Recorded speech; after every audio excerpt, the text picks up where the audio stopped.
कि गुमराह करके वोट लेके फरेब के बुनियाद पे जीत के फिर अवाम को अगर धोखा भी दिया तो पूछने वाला कोई नहीं। पर उनको आज ये याद दिलाने के लिए और उनको सबक सिखाने के लिए तेलंगाना की जनता के पास और खास हमारे जुबली हिल्स के इलाके में जो हमारे भाई है बहन है उनके पास एक जबरदस्त मौका है कि कांग्रेस पार्टी जो हथेली में जन्नत दिखा के वोट ली, 100 दिन में हर गारंटी को पूरा करने की जो वायदा करी, आज जब वो लोग अपने वादे से मुकर गए, 700 दिन बाद भी आज एक वादा तक अमल नहीं करे, तो उनको एक मुंहतोड़ जवाब देने का, एक सबक सिखाने का आपको सुनहरा मौका जुबली हिल्स इलेक्शन में आ गया। तो इसलिए आज हर किसी को याद दिलाने के लिए आज हमने एक कार्ड, कांग्रेस बाकी कार्ड, मतलब हर किसी आदमी को, हर किसी खवातीन को, तेलंगाना में हर कोई खवातीन को कितना कांग्रेस आज बाकी है, कितना पैसा बाकी है।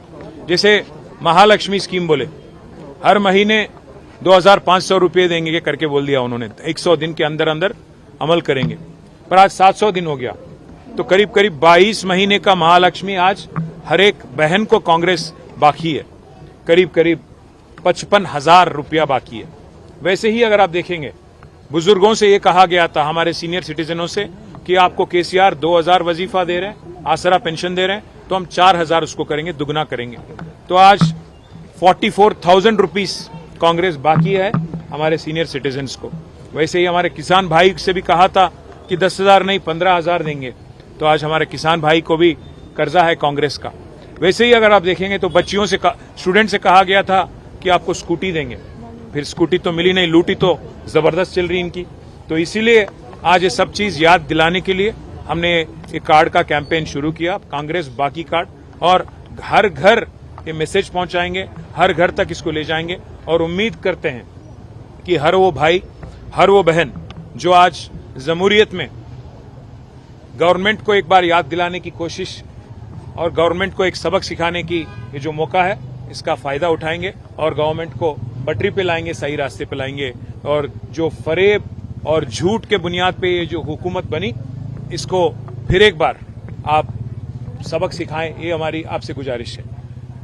పెద్దలు కాంగ్రెస్ పార్టీ పెద్దలు ఏమనుకున్నారంటే, ప్రజల జ్ఞాపక శక్తి చాలా తక్కువ, 100 రోజుల్లో అరిచేతిలో స్వర్గం చూపెట్టి నోటికొచ్చిన వాగ్దానాలు చేసి తర్వాత మర్చిపోయినా అడిగేవాళ్ళు ఎవరు లేరని చెప్పి ఇవాళ ఇష్టం వచ్చిన వాగ్దానాలు చేసి అడ్డగోలు హామీలు ఇచ్చి గద్దెనెక్కిన తర్వాత తప్పించుకునే ప్రయత్నం చేస్తా ఉన్నారు। ప్రతి ఆడబిడ్డకి నెలకు 2,500 రూపాయలు ఇస్తామని చెప్పి మాట ఇచ్చి ఇవాళ 100 రోజుల్లోనే దాన్ని అమలు చేస్తామని గ్యారంటీ కార్డులు రాసిచ్చి ఇవాళ దొంగ మాటలు చెప్పి తప్పించుకునే ప్రయత్నం చేస్తున్న కాంగ్రెస్ పార్టీకి బుద్ధి చెప్పడానికే ఈ కాంగ్రెస్ బాకీ కార్డును రూపొందించాము, ఇంటింటికి తీసుకొని పోతా ఉన్నాం। ఆ క్రమంలో ఈరోజు షేక్పేటలో మా నాయకులు ప్రదీప్ గారు, మా డివిజన్ అధ్యక్షులు, అట్లాగే మా ఇన్ఛార్జ్ గారు ఇక్కడ శ్రవణ్ గారు, ముఠా జయసింహ గారు, వారి నాయకత్వంలో, ఇంకా మిగతా మిత్రుల నాయకత్వంలో దీన్ని ఇంటింటికి తీసుకొని పోతా ఉన్నాం। ఒక మహిళలకే కాదు, కాంగ్రెస్ పార్టీ అందరికీ ద్రోహం చేసింది। రైతులకు 15,000 రైతు బంధు అన్నారు, వాళ్ళతో మోసమే చేసినారు। పిల్లలకు 2 లక్షల ఉద్యోగాలు అన్నారు, నిరుద్యోగ భృతి అన్నారు, మరి మొదటి సంవత్సరంలోనే 2 లక్షల ఉద్యోగాలు ఇచ్చేస్తామని నమ్మబలికినారు। ఈ రోజు వరకు కనీసం 6-7 వేల ఉద్యోగాలు కూడా ఇవ్వలేదు। అందుకే ప్రతి వర్గాన్ని వంచిన కాంగ్రెస్ పార్టీని, వాళ్ళ మోసాన్ని ఎండగట్టడానికి జూబ్లీ హిల్స్ ఉప ఎన్నిక ఒక మంచి అవకాశం। అందుకే ఈ బాకీ కార్డును ఇంటింటికి తీసుకొని పోతా ఉన్నాం। తెలుగులో, ఉర్దూలో, హిందీలో, ఇంగ్లీష్లో 4 భాషల్లో ఈ కార్డులని ఇంటింటికి పంపుతాం। ప్రతి ఇంట, ప్రతి గడపకి, ప్రతి గుండెకి కాంగ్రెస్ మోసాన్ని వివరించి చెబుతాం। చెప్పి మరి జూబ్లీ హిల్స్ ఎన్నికల్లో కానీ, అట్లాగే స్థానిక సంస్థల ఎన్నికల్లో కానీ ఈ ప్రభుత్వానికి చెంపపెట్టు లాంటి సమాధానం ఇవ్వాలి అని చెప్పి ప్రజలను మేము అభ్యర్థిస్తా ఉన్నాం। ఎందుకంటే ఇప్పుడు కనుక మీరు బుద్ధి చెప్పకపోతే రాబోయే 2 ఏళ్లు మళ్లీ దొరకరు మీకు। మేము చేసిందే కరెక్ట్, మేము మోసం చేయడమే కరెక్ట్ అన్నట్టుగా కాంగ్రెస్ పార్టీ పరిపాలన నడుస్తా ఉంది। కాబట్టి ఈ కాంగ్రెస్ బాకీ కార్డును, వాళ్ళే గ్యారంటీ కార్డులు ఇచ్చైతే గారడీ చేసి ఓట్లు సంపాదించారో, ఏ గ్యారంటీ కార్డుల పేరిట గాంధీలు వచ్చి ఓట్లు కొల్లగొట్టారో, మరి ఆ మోసాన్ని తిరిగి ప్రజలకు పరిచయం చేయడానికి, ఆ మోసాన్ని తిరిగి ప్రజలకు గుర్తు చేయడానికే ఈ ఉద్యమాన్ని తీసుకున్నాం।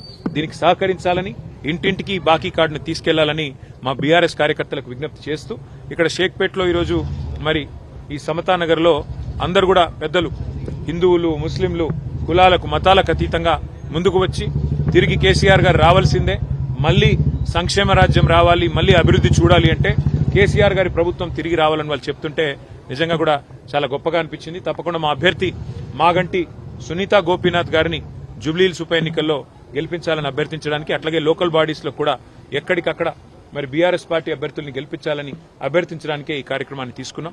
దయచేసి దీన్ని విజయవంతం చేయాల్సిందిగా మా కార్యకర్తలందరికీ కూడా విజ్ఞప్తి చేస్తూ, అట్లాగే ఇక్కడ ఉన్న పరిస్థితులు కూడా ఇప్పటిదాకా మిత్రులు చెప్తా ఉన్నారు. మరి ఇదివరకు కేసీఆర్ గారి ప్రభుత్వం ఉన్నప్పుడు మరి మున్సిపల్ మేనేజ్మెంట్ బాగుండేది, రోజు చెత్త కలెక్షన్ కానీ, ఇక్కడ డ్రైనేజీల వ్యవస్థ కానీ, ఇక్కడ రోడ్ల నిర్వహణ కానీ బాగుండేది. ఇప్పుడు అసలు గవర్నమెంటే లేదు, చాలా దారుణంగా ఉంది పరిస్థితి అని చెప్పి స్థానిక మహిళలు చెప్తా ఉన్నారు. అట్లాగే ఇదివరకు 2 రోజులకోసారి వచ్చే చెత్త కలెక్షన్ వాళ్ళు ఇప్పుడు 4 రోజులకు కూడా రావడం లేదని చెప్తున్నారు. కేసీఆర్ గారు ఉన్నప్పుడు ఇక్కడ ఇన్వర్టర్లు, జనరేటర్లు అన్ని కూడా పక్కకు పెట్టారు. కానీ వాళ్ళ మళ్లీ తిరిగి జనరేటర్లు, ఇన్వర్టర్లు కొనుక్కునే దుస్థితి వచ్చింది, మళ్లీ కరెంటు కోతలు ప్రారంభమైనాయని చెప్పి పెద్దలు చెప్తా ఉన్నారు. ఇవన్నింటి దృష్ట్యా తప్పకుండా ఈ బాకీ కార్డు ఉద్యమం ఒకవైపు